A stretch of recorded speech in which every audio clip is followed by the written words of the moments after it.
Hello बच्चों, तो आज हम लोग स्टार्ट करने वाले हैं अगस्त तंत्र का फॉरेंसिक वाला टॉपिक। क्या है? MTP act, medical termination of pregnancy act के बारे में हम लोग पढ़ेंगे। तो जनरल इंट्रोडक्शन की बात करें तो इसकी एमटीपी एक्ट, जिसे medical termination of pregnancy act कहा जाता है, यह भारत सरकार द्वारा बनाया गया एक कानून है जो कि कुछ विशेष परिस्थितियों में गर्भपात को कानूनी मान्यता देता है। मतलब कभी किन कंडीशंस में आप गर्भपात करा सकते हैं कानूनी तौर पर। यह कानून 1971 में बनाया गया। इसे समय समय पर संशोधित अमेंडमेंट किया गया है, मतलब समय समय पर टाइम टू टाइम अमेंडमेंट इसका होता रहा है। उद्देश्य महिलाओं को सुरक्षित और कानूनी तरीके से गर्भपात की सुविधा देने एवं अवैध गर्भपात को रोकना, मतलब legal medical termination of pregnancy को रोकना, और अगर कोई परेशानी है तो उसको करना, ठीक है, मेडिकल टर्मिनेशन को करना, ठीक है। लागू होने की तिथि इसकी क्या? कानून कब बना? 1971। लागू कब हुआ? 1 अप्रैल 1972। संशोधन हुए 2002 में हुआ, 2021 में मुख्य रूप से हुआ है, ठीक है। इसके ऑब्जेक्टिव्स क्या है? महिलाओं को सुरक्षित गर्भपात का अधिकार देना, गैर कानूनी एवं असुरक्षित गर्भपात को रोकना, डॉक्टरों को कानून के दायरे में रहकर गर्भपात कराने की अनुमति देना। पहले क्या होता था, लोग पता कर लेते हैं कि लड़की और गर्भपात करा देते थे, तो उस चीज़ को भी रोकने के लिए ये अधिकतर। मातृ मृत्यु दर यानी मैटरनल मेटेरियोड को कम करना। मातृ मृत्यु दर पहले क्या होता था कि गर्भपात में कोई विकृति है, लोग डॉक्टर करता ही नहीं था, तो उससे क्या होता है, बच्चे की मृत्यु हो जाती, साथ में माता की मृत्यु। तो माता की मृत्यु दर को रोकना भी इसका मेन मुख्य उद्देश्य था।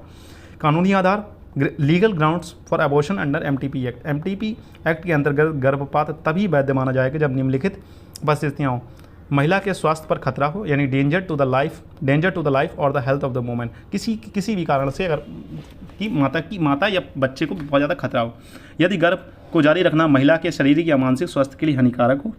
गर्भ में भ्रूण के दोष यानी फीटल एबनॉर्मलिटीज़ अगर आ गई हों, ठीक है। यदि गर्भस्थ शिशु में ऐसा कोई दोष हो जो जन्म के बाद उसे अस्वस्थ बना सकता हो, मतलब कोई ऐसी बीमारी हो गई जो जैसे एड्स वगैरह है, एड्स है, या कोई ऐसी मतलब कॉन्जेनिटल बीमारी हो गई है जो बाद में ठीक नहीं हो सकती, तो गर्भपात आप करा सकते हैं, ठीक है। बलात्कार या अनाचार यानी प्रेगनेंसी ड्यू टू रेप और इंसेट, यदि महिला के साथ बलात्कार हुआ हो और वह गर्भवती हो गई हो, तो अगर महिला के साथ मतलब रेप वगैरह हुआ हो और गर्भवती हो गई, तो उस समय एमटीपी करा सकती है वो, ठीक है।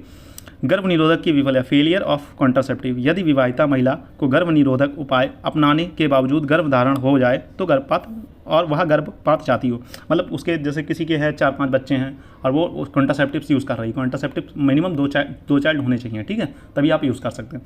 तो गर्भ निरोधक का इस्तेमाल कर रही है फैमिली को रोकने के लिए, फिर भी उसका अगर प्रेगनेंसी हो गई है तो उस कंडीशन में आप एमटीपी के तहत आप मेडिकल टर्मिनेशन करा सकते हो। कौन कौन गर्भपात कर सकता है? एमटीपी एक्ट के अनुसार केवल एक पंजीकृत medical practitioner, registered medical practitioner ही गर्भपात करा सकता है, जिसके ऑब्स्टेट एंड गायनेकोलॉजी में प्रशिक्षण लिया हो, मैंने ऑब्स्टेटिक और गायनोलॉजी मतलब गायनी की पढ़ाई की हो, जिसके पास कम से कम 1 साल का अनुभव हो, मतलब एक्सपीरियंस कितना, मिनिमम 1 ईयर्स का होना चाहिए, ठीक है। कहाँ एमटीपी किया जा सकता है? केवल सरकारी अस्पताल या सरकार द्वारा अनुमोदित निजी क्लिनिक में ही एमटीपी किया जाता है। या तो सरकारी हॉस्पिटल में आप एमटीपी करा सकते हो, या सरकार ने जिसको परमिशन दे रखी हो डॉक्टर को, उसके यहाँ करा सकते हो, ठीक है। समय सीमा, टाइम लिमिट फॉर एबॉर्शन, मतलब एबॉर्शन एमटीपी कब करा सकते हो? गर्भ की अवधि यानी जेस्टेशन अनुमति के 0 से 20 हफ्ते एक डॉक्टर की सलाह से आप करा सकते हो। 20 से 24 2 डॉक्टरों की राय से जरूरी विशेष परिस्थितियों, और 24 सप्ताह से अगर ज़्यादा हो गया केवल विशेष मेडिकल बोर्ड की अनुमति है। रेयर फीटल एबनॉर्मलिटीज़ में अगर 24 हफ्ते से ज़्यादा हो गए गर्भ को, तो फिर बहुत रेयर है, मतलब कोई अगर आप बहुत भयंकर एबनॉर्मलिटी दिख रही है फीटल में, तो आप करा सकते हो। 2021 के संशोधन के बाद 20 से 24 हफ्ता तक की सीमा को कुछ खास मामलों जैसे रेप विक्टिम में बढ़ाया गया। जैसे पहले क्या था, 24 से हो गया तो विशेष परिस्थिति में, विशेष में, तो लेकिन उसके बाद इन्होंने 20 से 24 को रेप और विक्टिम माइनर्स में बढ़ाया गया, मतलब ये रेप वगैरह केस हो गया तो 20 से 24 महीने 24 हफ्ते में, वीक में भी आप करा सकते हो, ठीक है। ये कब हुआ? 2021 में। ये भी कोई एमसीक्यू में पूछ सकता है, ठीक है। महिला की सहमति, कंसेंट ऑफ द वुमेन, केवल महिला की लिखित सहमति से ही गर्भपात किया जा सकता है जी। अगर पुरुष उसका कह रहा है गर्भपात करा दो, महिला अगर नहीं दे रही, रिटन कंसेंट नहीं दे रही, तो आप नहीं करा सकते, ठीक है। यदि महिला अविवाहित या विवाहिता दोनों ही मामलों में उसकी सहमति आवश्यक है। यदि महिला नाबालिग 18 वर्ष से कम है या फिर मानसिक रूप से अस्वस्थ है, तब अभिभावक की सहमति आवश्यक होती है। अगर महिला 18 वर्ष से कम है, मतलब नाबालिग में कुछ रेप वगैरह हुआ है, उस केस में आप पेरेंट्स से कंसर्न लेके कर सकते हैं, या फिर वो मेंटली ठीक नहीं है तो आप उसके मतलब गार्जियन वगैरह से ले सकते हैं। ठीक है, गोपनीयता कॉन्फिडेंसली, महिला की पहचान और एमटीपी की जानकारी को गोपनीय रखना अनिवार्य है। मतलब आप कॉन्फिडेंशियल, ये इन्फॉर्मेशन कॉन्फिडेंशियल, किसने कराई, कब कराई, सिर्फ ये डॉक्टर और उसके स्टाफ ही को ही पता होना चाहिए। बाहर अगर आपको ने किसी बताया तो आपको सजा होगी। ठीक है, किसी को बिना महिला की अनुमति के यह जानकारी नहीं दी सकती। पहले आप उस वुमेन से पूछोगे हम किसको किसको जानकारी देंगे, उस सिर्फ उसी को जानकारी आप दे सकते हैं। ठीक है, एमटीपी एक्ट के तहत दंडनीय अपराध, अनक्वालिफाइड पर्सन द्वारा एमटीपी कराना 2 से 7 साल की सजा प्लस जुर्माना पड़ेगा। अनिर्धारित स्थान पर एमटीपी कराना, अगर कोई मतलब गवर्नमेंट ने उसे रजिस्ट्रेशन नहीं दिया, आपने एमटीपी वहाँ करा रहे हो तो आपको जेल प्लस जुर्माना झेलना पड़ेगा।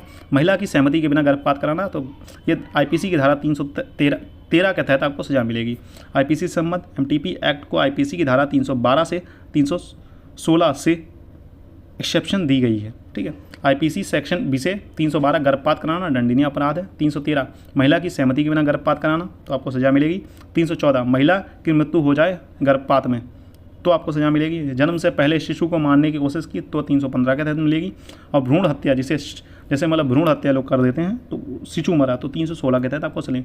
लेकिन यदि एमटीपी की शर्तें पूरी की गई तो ये धाराएं लागू नहीं होगी। अगर इनमें भी अगर एमटीपी की शर्तें अगर आपने पूरी कर दी तो धाराएं फिर ये लागू नहीं होगी।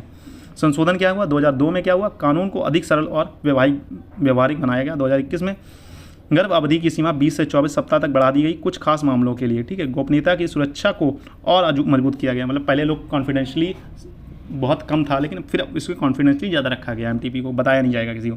गर्भ निरोधक विफलता को अविवाहित महिलाओं के लिए भी लागू किया गया। पहले अविवाहित महिलाओं के लिए, अविवाहित महिलाएं अगर कराना चाहें तो उनके लिए भी आप कॉन्फिडेंशियली करा सकते हैं। ठीक है, पहले ऐसा नहीं था, पहले सिर्फ मतलब कॉन्ट्रासेप्टिव फेलियर्स के लिए था। ठीक है, मेडिकल बोर्ड की स्थापना की गई 24 सप्ताह के बाद के मामलों के लिए। एक खास मेडिकल बोर्ड की स्थापना की गई कि ये अगर 24 प्लस वीक्स हो जाएंगे तो यही करेगा। ठीक है, mnemonics to remember, grow time, grow से क्या हो जेस्टेशन एज, जी से रेप के, आर से रेप केसेस, ओ से ओपिनियन ऑफ डॉक्टर्स, डब्ल्यू से women consent, who can perform termination of.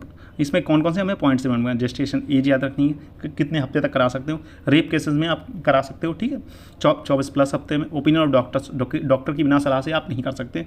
Women concert, बिना वुमेन की कंसर्ट से आप एमटीपी नहीं कर सकते। हु कैन परफॉर्म, रजिस्ट्रेशन या तो सरकारी अस्पताल में कराइए या डॉक्टर जिसे लाइसेंस मिली हुई है उससे कराइए। ठीक है, टर्मिनेशन लोकेशन, टर्मिनेशन की लोकेशन कहाँ होनी चाहिए, आईपीसी के सेक्शन 312 316 आपको बता दिया।